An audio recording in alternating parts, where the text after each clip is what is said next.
Play this clip from one Hugh Freeze, the head coach at Auburn, and why I should be interested in it, Caleb.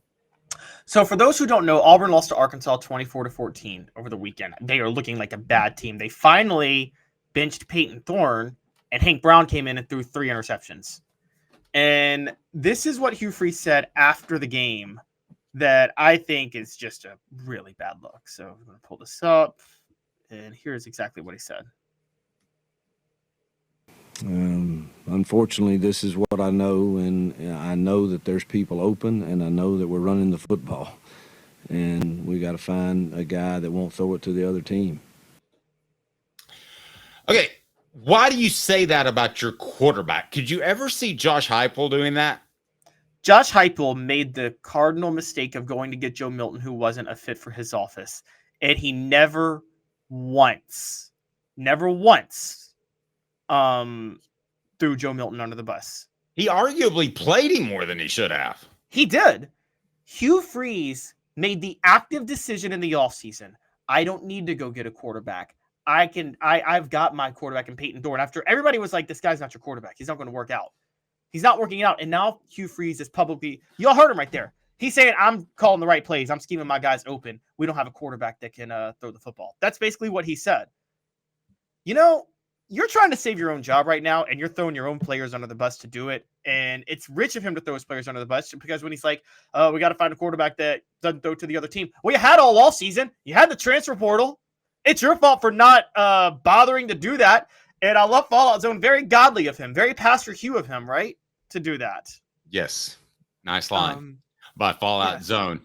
How many coaches are on the hot seat this season? Let's start with Hugh Freeze. And I don't want to get into the whole conversation of the buyout and all that stuff. I mean, I know that's pertinent, but at the end of the day, if your athletic director or your boss at work decides you're fired and you have a contract, well, that's great, but you're still going to get fired eventually. So we can hot seat it for 2025 that he's on the hot seat now, or 2026. But once the athletic director makes that decision, your goose is cooked. That's what happened to Philip Fulmer.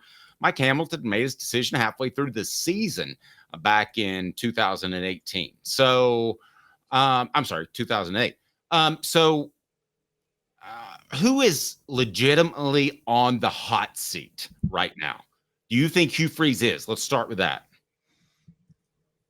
I think he is more than people know because Hugh Freeze is such a – we'll get to some others in a minute, but Hugh Freeze is such a low-character guy. His selling point was that you're willing to look past all of it because of his production on the field. If that goes, you cut bait with him. It's the same, by the way, Dave, when Louisville very quickly cut bait with Bobby Petrino the second time for one bad year because they're like, you're a bad dude, and we were willing to look past the fact that you're a bad dude when you were performing. But – if you're not performing, you don't get that grace. That's why you bring it up all the time. Sam Pittman does get that grace to a certain degree. I mean, Sam Pittman would have been fired last year if he wasn't such a nice guy. Yep. And so who else is on the hot seat in the SEC, in your opinion? Still Sam Pittman, obviously Billy Napier, Hugh Freeze. Right. I think it's only those three. I think Brian Kelly is approaching the hot seat, but not there yet. I'm going to say whose seat should be hottest on our poll question. And I'm going to include all of those because, listen, the standard is very high at LSU. So, again, they're not going to make a change before the 2025 season. But if their athletic director says, I just don't think Hugh's my guy, then he's pretty much gone. And it's just a matter of time when it happens. Speaking of time, Work Trucks will save you time. If we can pull up that website, I love to see those trucks. They're fantastic.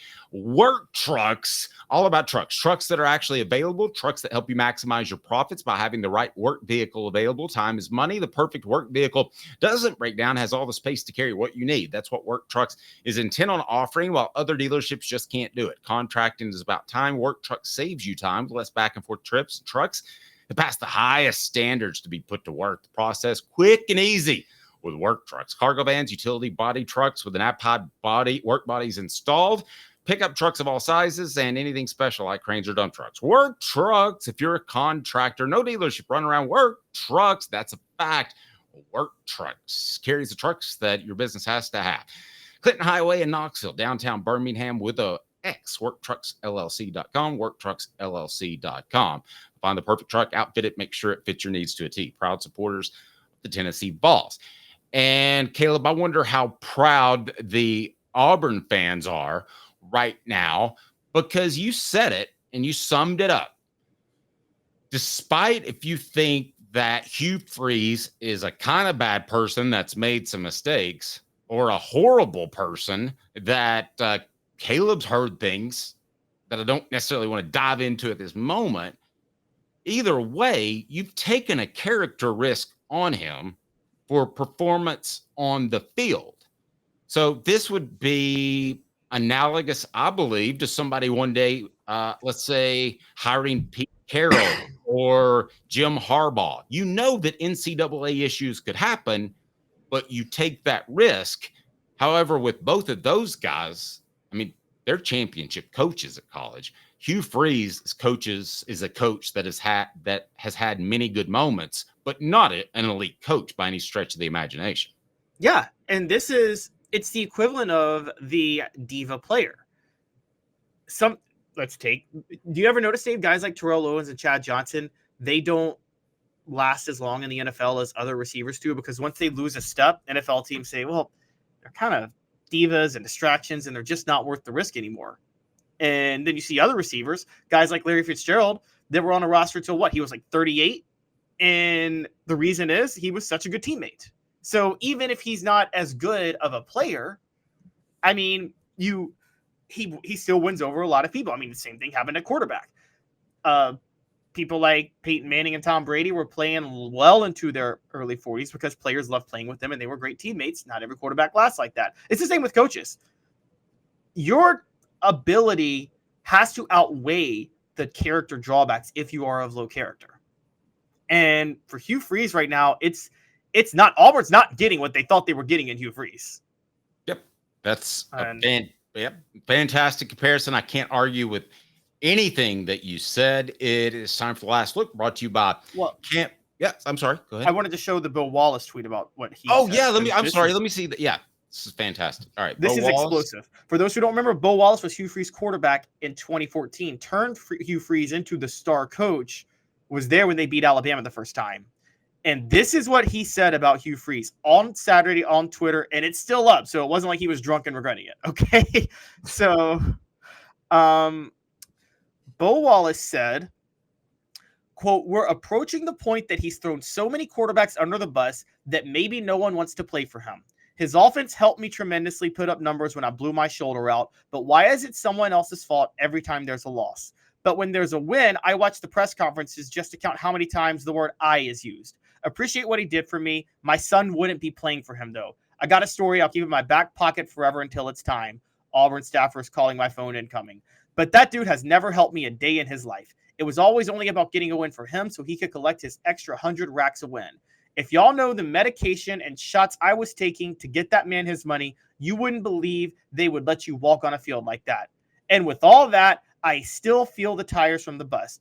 Bo's drunk. Nah, he's as sober as could be watching tape. Just tired of this dude always blaming players every single time. Do your research on his offenses, excluding his time at Liberty. Look at the interceptions every QB he's had play for him throws. At some point when it happens over and over every year, you look in the mirror, not at the players to save face." Ouch. That's explosive. Do you think that carries weight? For instance, I don't know who would do it, but if Hendon Hooker did that about Josh Heupel, that would carry a lot of weight. If Greg McElroy did that about Nick Saban, if he were still coaching, that would carry a lot of weight. In my opinion, I'm trying to translate this to any fan base that you're in, but when a standout quarterback, and he alluded to maybe that he'd had a drinking problem, I don't know, but when a standout quarterback, drunk or not, says something like that, a lot of times, much like in a joke, there's always some truth to it. In drunkenness, there's a lot of truth to it sometimes.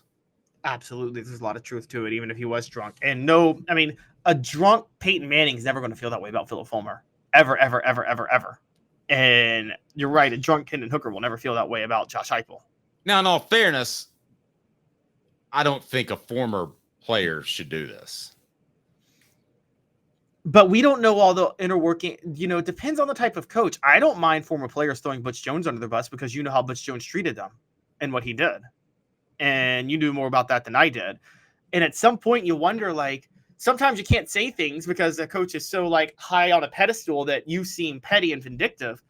But I think this carries a lot of weight. And I've been low on Hugh Freeze from the start.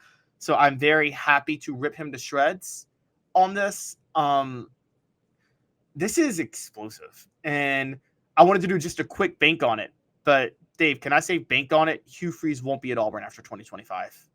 All right, we can do that. Bank on it. Brought to you by Commercial Bank, member FDIC. Life made better. Commercial Bank creates positive experiences for every customer every day with better solutions, better technology. Commercial Banks for personal and business. Commercial Bank, life made better.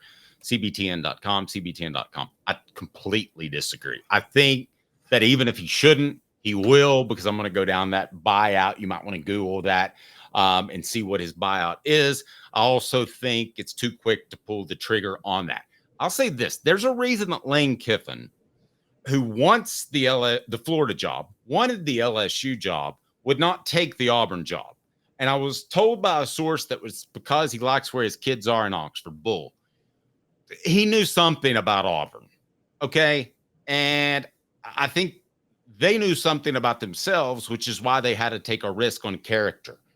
I don't think their house is in order. And Tennessee fans should know more than anybody. When your house isn't in order, you're going to have a decade of blech. Well, and Tennessee fans, and we'll talk about this funny enough in our last look, but they should be thrilled because if Auburn's house is not in order, that does wonders for Tennessee recruiting. Particularly if South Carolina's house is not in order, if Clemson's house is not in order, and North Carolina's house is not in order. But so I get that. But Dave, I still think he'll be going after 2025. I mean, you brought up Lane Kiffin. I know people have questioned Lane Kiffin's like personal character. No one's considered him a snake towards players, though. It seems like players have always respected him. Amen. That's bank on it. Brought to you by Commercial Bank.